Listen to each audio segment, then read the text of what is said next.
Mesdames, messieurs, bonjour, bonsoir, je ne sais pas quelle heure il est chez vous, en tout cas ravi de vous retrouver pour une nouvelle vidéo.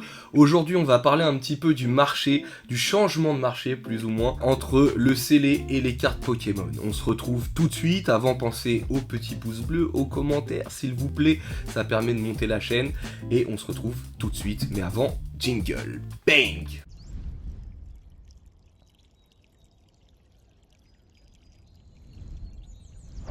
On se retrouve les amis pour parler un petit peu et débriefer du marché Pokémon, du marché TCG même, depuis quelques temps, depuis quelques mois. C'est vrai qu'il y a peu de créateurs de contenu qui en parlent, mais je trouve qu'il y a quand même un changement évident entre les cartes Pokémon et le scellé. C'est vrai qu'il y a quelques années, quelques mois, quelques années, je dirais un an, mais entre 9 mois, un an et demi, les cartes avaient vraiment le vent en poupe. Et c'est vrai que les cartes étaient ce qui était le plus recherché, c'était ce qui vraiment ce qui hypait les gens, les cartes gradées, les choses comme ça, les cartes un petit peu rares, difficiles d'accès, difficiles à avoir. Et depuis quelques mois, la tendance vraiment mais change radicalement avec la collection de scellés. De plus en plus de personnes s'intéressent au scellé et misent sur le scellé. Moi c'est vrai que depuis pas mal de mois, je me suis mis aussi au scellé, bien que j'achète tout le temps de temps en temps des petites cartes, des choses comme ça, peut-être que j'en parle un peu moins, mais c'est vrai que voilà, j'achète toujours des cartes, mais c'est vrai que le scellé a pris une grosse part dans ma collection et j'apprécie énormément. Alors pourquoi ce changement radical? Voilà, je pense que la plupart des gens ne sont pas forcément des collectionneurs. Enfin, ce que je veux dire par là, c'est qu'il y a toujours ce côté un petit peu investissement. Et voilà, un peu comme les sneakers ou les choses comme ça, il y a des gens qui sont littéralement uniquement là pour pérenniser leur capital ou pour faire des placements financiers. Et le scellé, c'est ce qu'on voit. Et la chose, si on regarde et qu'on retrace à travers le temps, qui prend le plus en termes d'argent, c'est ce qui monte le plus de manière vraiment toujours assez stable, et c'est beaucoup plus stable que des cartes, que la cote des cartes. Donc c'est vrai que pour un placement, pour un investissement, pour des gens qui sont pas forcément trop dans le TCG, mais qui voilà, ont une certaine affinité avec les cartes ou les choses comme ça, mais qui veulent faire un investissement, mettre des choses de côté, c'est vrai que le scellé, sur les mois, c'est la chose qui est la plus stable en fait, tout simplement. C'est une chose qui est vraiment stable, et au pire des cas, on ne perd pas d'argent, ou très peu, sur les séries. Si on cherche un peu les séries, les points 5 ou les choses comme ça, en général les amis, on est très peu perdant. Au bout de 6 mois, ça double, ça fait le double. Donc c'est vrai que c'est un placement qui est assez sécure, et ce que je peux tout à fait comprendre. Maintenant, les cartes, c'est vrai que les cartes sont un peu plus boudées.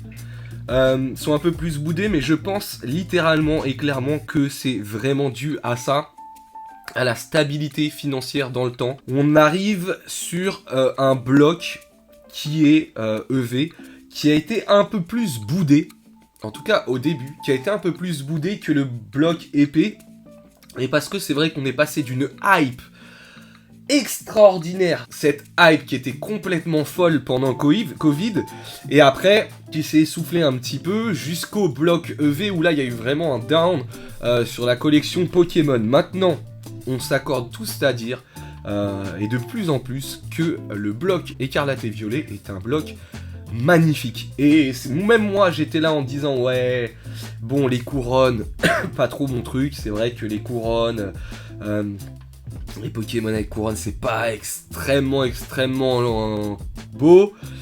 Mais néanmoins, si on regarde bien plus en détail, les amis, les cartes qui sont proposées, et qu'on fait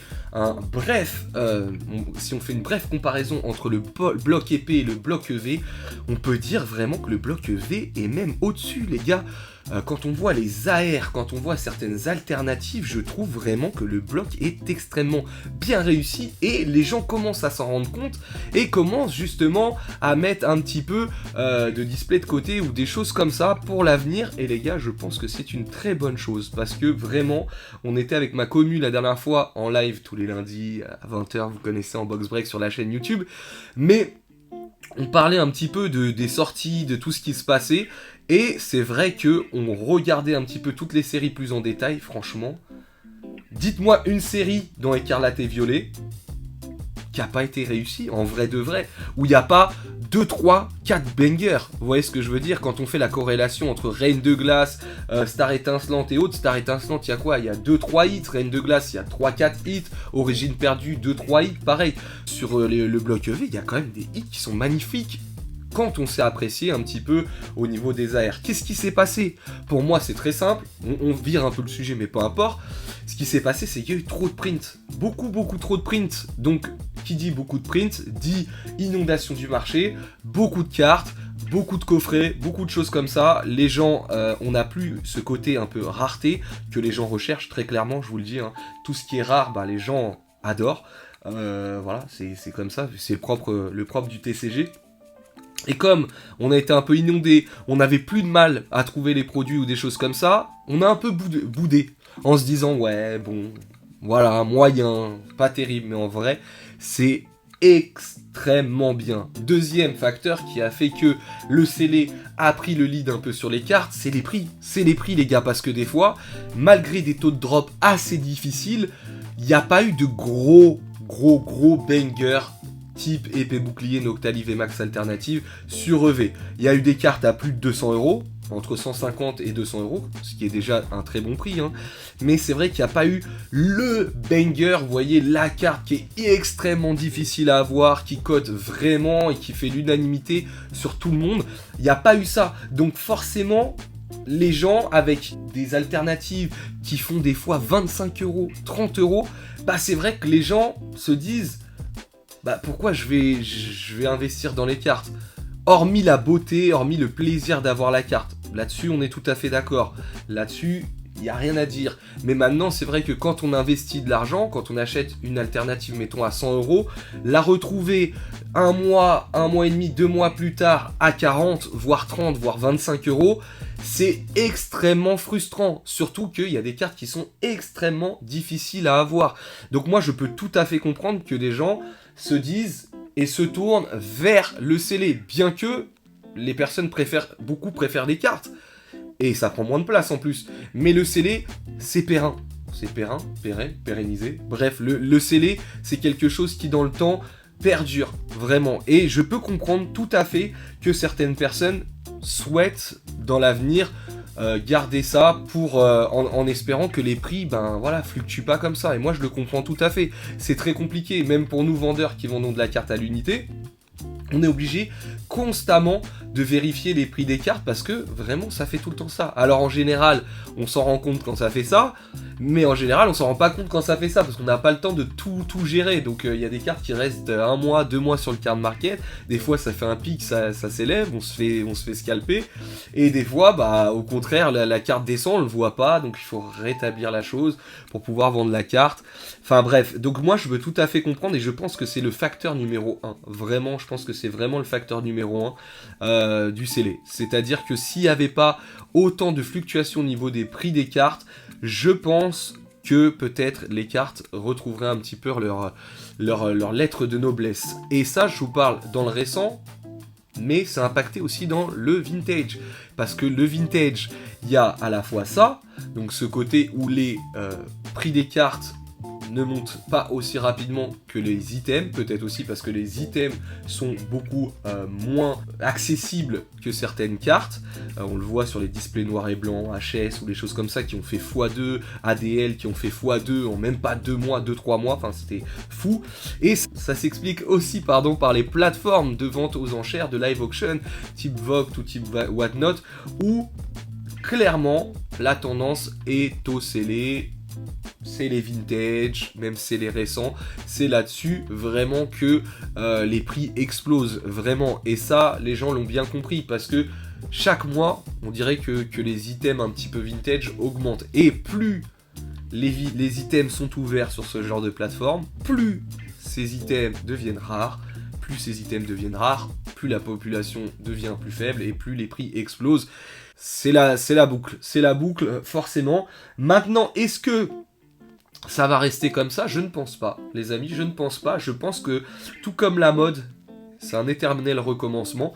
Et je pense clairement que les cartes reviendront. Les cartes reviendront, je pense que l'attrait au niveau des cartes reviendra.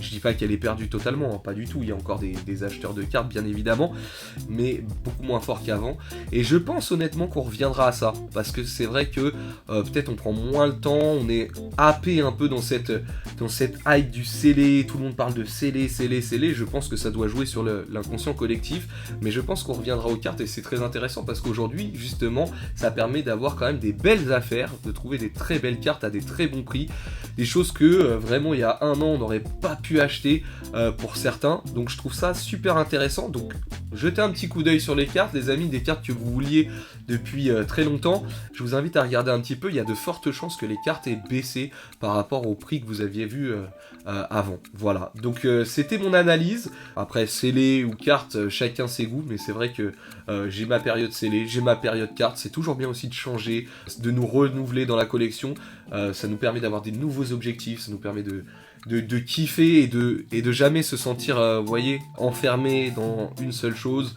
Et enfin, personnellement, en tout cas, moi, ça m'aide vraiment à kiffer toujours autant cette passion qui est le TCG. En tout cas, j'espère que vous avez apprécié cette vidéo. N'hésitez pas à me dire en commentaire, hein, peut-être que je me trompe. Est-ce que vous avez d'autres théories sur le fait que le scellé surpasse les cartes aujourd'hui et que tout le monde parle de scellé et pourquoi les prix explosent autant? On se retrouve très bientôt pour une nouvelle vidéo. J'espère encore que vous avez apprécié. A très vite, big up.